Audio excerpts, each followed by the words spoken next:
Ghana is looking to benefit heavily from Israeli technology to help develop the agri sector. According to the Minister for Food and Agriculture, Dr. Owusu-Afriyie, they are hopeful these technologies such as irrigation and improved seeds will help boost the yields of farmers. He spoke to Joy Business at the ongoing Embassy of Israel Agribusiness Innovation and Technology Summit. Agribusiness Innovation and Technology Summit brought 18 Israeli tech companies, Ghanaian leaders and agribusinesses together to interact and build business relationships as well as explore more efficient farming and food storage methods. Minister for Food and Agriculture Dr. Afriyie is hopeful Ghana will leverage technologies to improve the agri sector. There are two things. First of all, to attract their technology into Ghanaian agriculture, and secondly, to attract the business community in Israel to come and invest in agriculture in Ghana. And the two are coming together because you could see from the exhibition, going around the exhibition, they're talking about improving the yields of cocoa, mango, talking about participation in poultry development with us, using the latest technology, a whole range of other areas that are of great concern to us. You know, planting for food and jobs is all about improving productivity, that the yields of Ghanaian farmers are so low. The idea is to bring them up through supplying them improved seed and fertilizer and all that. And they have more than that. I mean, for instance, in the mango industry, the mango diseases, for instance, they have a solution which is so simple and cheap. And we have invited them to my office to discuss that. Secondly, in terms of the technology for improving the yields, they can boost our yields by 10 times what we are doing now and all that. So these are the areas that we are talking to. Israeli Ambassador to Ghana, Shani Cooper, said initiatives such as the summit is aimed at supporting the Ghana Beyond Aid agenda. We always consider the policy of the government. The Ghana Beyond Aid policy is a very interesting and stable policy of the current government, and we take it and we see how can we put our inputs, the Israeli inputs, into Ghana Beyond Aid. So when you see a summit like this, a summit like GrowIL, is actually a contribution to Ghana Beyond Aid policy, because we are talking not about aid, we are talking about trade, we are talking about strengthening the commercial sector and the agribusiness in Ghana, and this is the reason that we are doing it. The event hopes to contribute to addressing the global issue of food security and was themed Ghana Grows with Israel Agrotech Summit 2019. Now, all exporters of non-traditional products will in the coming weeks be engaged in an intensive orientation. This is to open them up to existing opportunities ahead of the implementation of the Continental Free Trade Agreement in July. CEO of the Ghana Export Promotion Authority, Ifua Asabia-Sare, has disclosed to Joy Business this exercise is very important as it would make the non-traditional export sector more competitive. There's more in this report. With the potential of increasing government export margins in the area of non-traditional products, the Continental Free Trade Agreement has been described by government as a game changer. Here's CEO of the Ghana Export Promotion Authority, Madam Asabia-Sare, who explains to Joy Business how GEPA is preparing exporters ahead of the full implementation of the CFTA.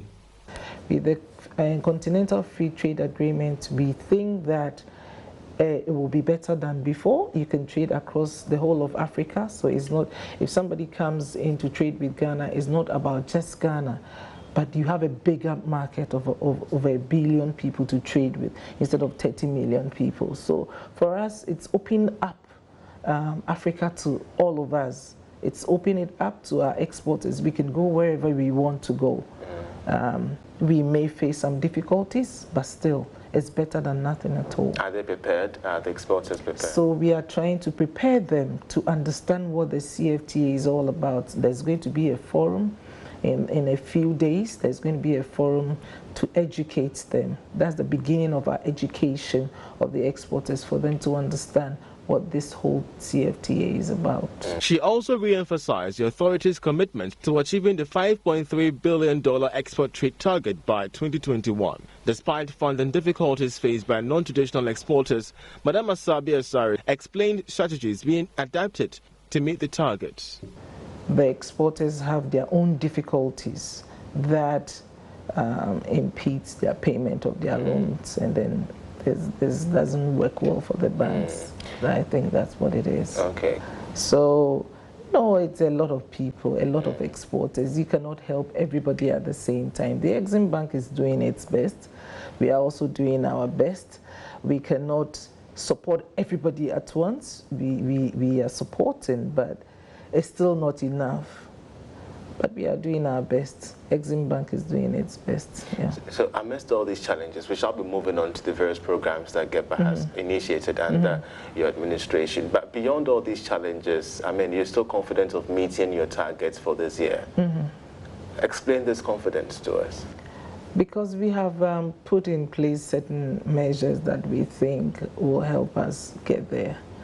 One, we are training the exporters on how to package their products very well, because some of the issues we faced were with packaging. The Ghana Export Promotion Authority, GEPA, has put key strategies in place to increase its market share on the export market and attract foreign exchange into the country. Now, Tullow Ghana has assembled more than 200 indigenous companies that operate in the oil and gas sector for an interaction with some 7 banks operating in the country to deliberate on solving the challenges to financing projects in the industry. According to Tullow, the quest to improve local content participation in the sector has always been undermined by access to credit for local companies. Director of External Affairs, Social Performance and Local Content at Tullow Ghana, Cynthia Lumo, explains to Joy Business that the conference is just the beginning of the company's journey with local firms. Ebenezer Sabote was at the conference and comes through with this report. Local content participation in the oil and gas industry remains a challenge despite the enactment of the local content law and other related regulations to improve the capacity of the citizens. Tullow Oil has been in the forefront of enhancing local content development since it started exploring hydrocarbons within Ghana's waters. Director of External Affairs, Social Performance and Local Content at Tullow Oil Ghana, Cynthia Lumo, said the conference is part of the local content strategy and encourage local companies to take advantage of it to bridge the gap in assessing credit. More, we have been getting this feedback that access to finance is one of the stumbling blocks for a lot of the indigenous companies. At the same time, we had heard from many of the banks that they wanted access to local suppliers who need finance. So what better role could we play as the leading oil and gas company to bring the two sides together, those supplying the finance and the suppliers who need finance. So today is just the beginning, really, to hear what the 7 banks we have here have to say, what they have in stock in terms of different financing tools for them, and also for them to begin to network, amongst themselves, with the banks and so on. Some companies lauded the initiative by Tullow Ghana and expressed concern about high fees charged on credit facilities and urged various banks to review the rates downwards. Some of their fees are frivolous. Transaction fee, processing fee, facility fee. I don't see the difference. A bank is just introducing monitoring fee. Monitoring fee when you can't even go offshore to go and monitor the work that the supplier is doing. Some of these fees have to be taken off. I mean, I think they should have a look at it again. You get good supplies and you speak to them and then they say, listen, okay, we'll give you the materials and then the equipment that you need. Go and work, and then maybe after about 120 days, we'll give you, we come for our money. So straight financing, advanced mobilization, of course, funding from our own good selves. You understand? So this is a feather in a cap to what we've done in the past. If these guys are going to also come on board to help, it will reduce the stress we have in undertaking business projects. Yeah. The engagement will also help suppliers in the industry to secure funds from the banks easily through the right channels. Eben Sabote's report for Joy Business. You're watching Business Live. We are headed next to the Central Region, where the Regional Development Commission, SEDCOM, says it is on course with several investment opportunities as it aspires to lift the region out of poverty. The Central Region is counted among the country's poorest, a situation inhabitants believe could change given the varied investment opportunities in the region. Speaking at the maiden Central Regional Investment Conference at Elmina, Board Chairman of the Commission, Dr. Nana Kojo Isiam Mensah Brampa, says SEDCOM will propel the region to its right path of development. Richard Kunyako has more. The maiden investment conference in the Central Region sought to address the gaps in its development and also provide answers to why the region is poor despite the investment opportunities, quality human resources, and other valuable natural resources the region is blessed with. The three-day conference hosted by the Central Regional Development Commission, SEDCOM, brought together both local and international investors to explore the opportunities in the region and help accelerate the region's development. President of the Central Regional House of Chiefs, Obrimpong Nyamfo Krampa, set the tone for the conference with what the region needs to do. We want to see a new Central Region where there will be more industries and businesses to spur economic growth. We want to see more jobs created to absorb the youths, most of whom are currently unemployed. We want to see a business environment that will give our youth more confidence to set up their own businesses.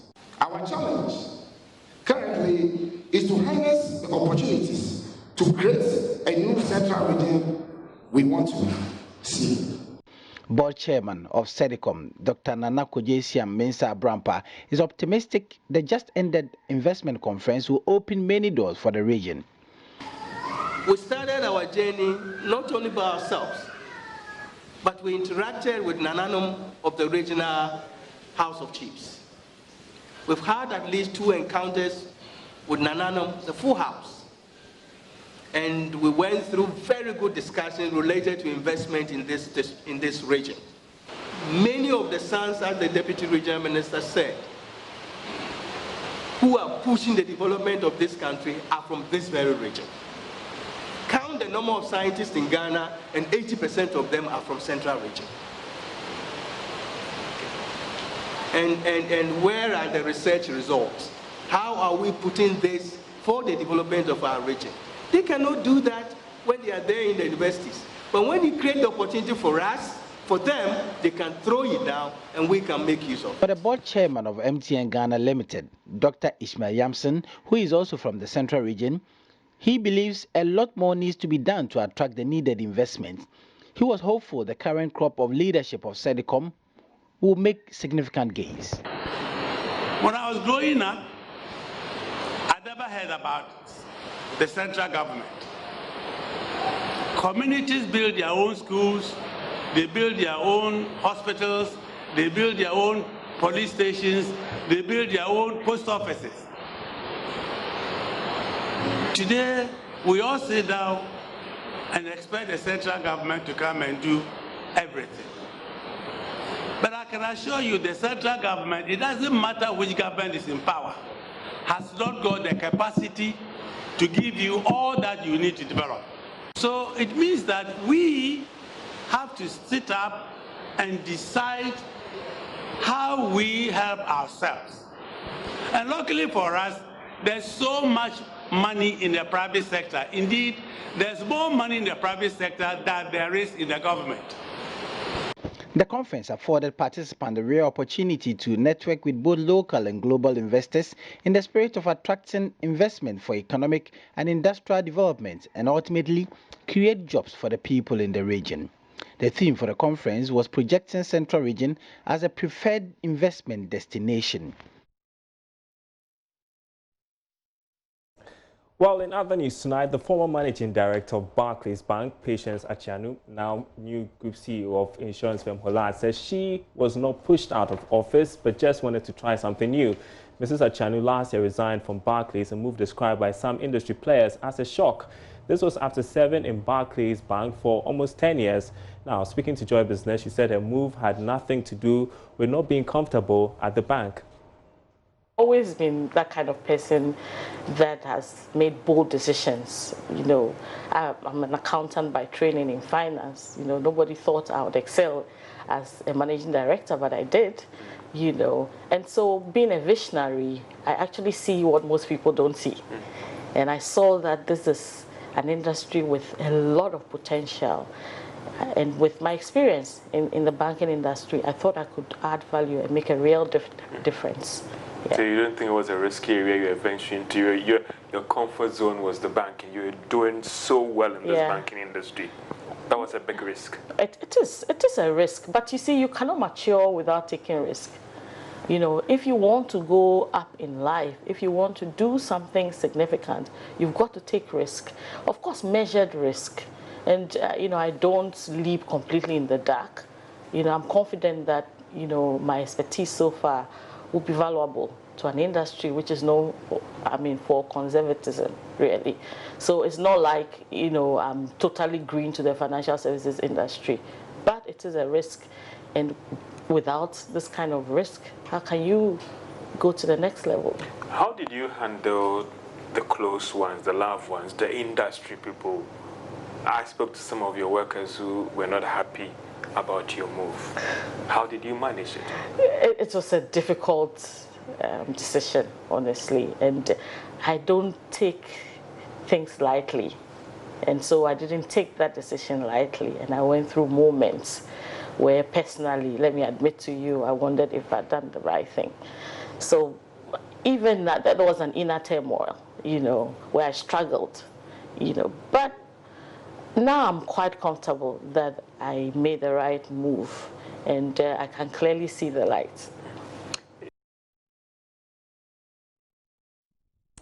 Now, CEO of VNV Health and Wellness, Iris Mensah, has called for an expansion of the National Health Insurance Scheme to cover herbal medicines as well. According to her, this will help satisfy the needs of people who express confidence in the use of herbal medicines. Iris Mensah spoke with Joy Business on the need to provide free medical care for users of traditional herbal medicines. The just-ended Joy Business Health and Wellness Trade Show saw several dealers in pharmaceutical products, both orthodox and traditional dealers, showcase and talk about the potency of their medicines. One important debate that continues to linger on is whether or not the NHIS should cover herbal medicines. CEO of V&V Health and Wellness, Iris Mensah, who is a wellness coach, believes herbal medicines could be well packaged and regulated so that they could be added to the National Health Insurance Scheme. The traditional medicine wants to convince the National Health Insurance Scheme to be able to cover people using traditional medicine, since some people believe solely in the traditional medicine and it works for them better. I think we still have to work on our packaging because, you know, we need to meet the national standard. We have to package in a way that you can sell out there. If you're taking it to the American market, are we meeting that standard? She added, Ghana is more privileged to have most categories of herbal drugs available. This, she noted, reduces the cost of herbal treatment. It is expensive to use herbal medication. However, we are lucky to be in Ghana, where we are. In Africa, this is where we have all the herbs, all the natural ingredients. So no, it is not expensive to live healthy by using the traditional method. We have very healthy greens, our vegetables, our protein like fish. They are not expensive. It's cheaper to buy those things than buying the fast food. According to the World Health Organization, about 80% of developing countries depend on traditional medicines for their primary health needs. The sales and marketing manager of Casa Preco Company Limited, in charge of soft drinks and water, Chris Adosakode, has said the company is keen on producing drinks with low sugar content in order to improve health of customers. He was reacting to calls from a section of the public that government imposes taxes on the production of drinks to cut down on sugar content. Chris Adosakode said this when the company donated some of its products to the National Chief Imam, Sheikh Osmanu Shaibutu, ahead of the celebration of Eid al-Fitr. Been concerns about the level of sugar content in some drinks manufactured in the country. Some people believe that the amount of sugar beyond a certain level should attract taxes. The school of thought says this will impact positively on healthy living. The sales and marketing manager of local beverage company Kasapreko, Chris Adosakodie, says the company is also concerned about sugar levels. In terms of sugar, yes.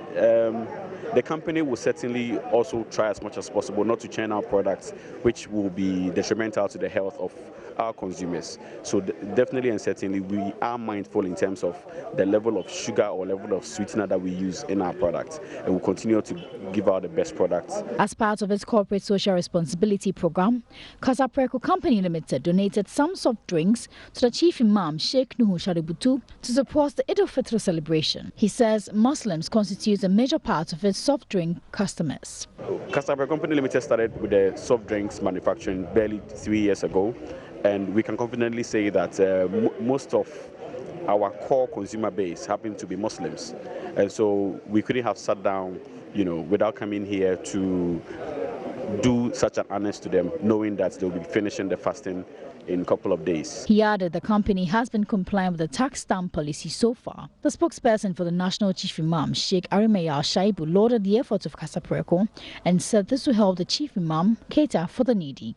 Indeed, around this time, Chief Imam is inundated with so much requests because of his generosity. Those the have-nots do come a lot. This gesture will also foster a certain relationship between the larger Muslim community and the company with respect to patronage of the products. We are happy that the brand has been diversified. The products have been diversified now. This one suits the taste of the Muslim community. The Eid al-Fitr marks the end of Ramadan and will be celebrated on June 5. Alberta BC's report for Joy Business. And that's Business Live tonight. Eid Mubarak to our Muslim friends. In the meantime, there's more news on our website, myjoyonline.com/business. There you see it. We've got stories there for you, including world's biggest firms foresee $1 trillion climate cost hit. You want to read all about that and get yourself updated. That'll be it. My name is Darryl Carl. Thanks for watching. We're back same time tomorrow. Stay tuned.